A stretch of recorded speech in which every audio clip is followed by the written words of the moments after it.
आज निर्मला सीतारमण जी हमारी वित्त मंत्री ने एंटायर पॉलिटिकल साइंस की डिग्री वाले को भी पछाड़ दिया।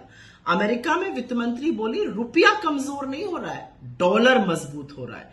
अब ये कहने का क्या तात्पर्य था, ये तो स्वयं माननीय वित्त मंत्री ही समझा सकती हैं, लेकिन दो चार बातें यहां पर साझा करना जरूरी है। इस सरकार को रुपया मिला था 54 के मूल्य पर 2014 में, 83 के पार कराने की नौबत आ गई और लगता है शतक कराकर ही दम लेंगे मोदी जी। दूसरी बात, रुपए को मजबूत करने के लिए पिछले 10 से 11 महीने में $100 बिलियन खर्चा किए गए हैं, लेकिन रुपया संभल नहीं रहा है, मजबूत नहीं हो रहा है, क्योंकि विदेशी निवेशकों को भारत की अर्थव्यवस्था पर और मोदी सरकार की नीतियों पर रत्ती भर भी भरोसा नहीं है।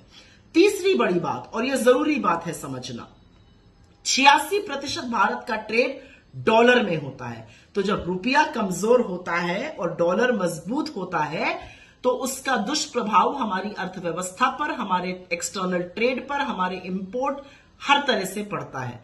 लेकिन वित्त मंत्री को तो इसकी चिंता ही नहीं है। उन्होंने आज एक नई थ्योरी निकाल दी, रुपया कमजोर नहीं हो रहा है, डॉलर मजबूत हो रहा है।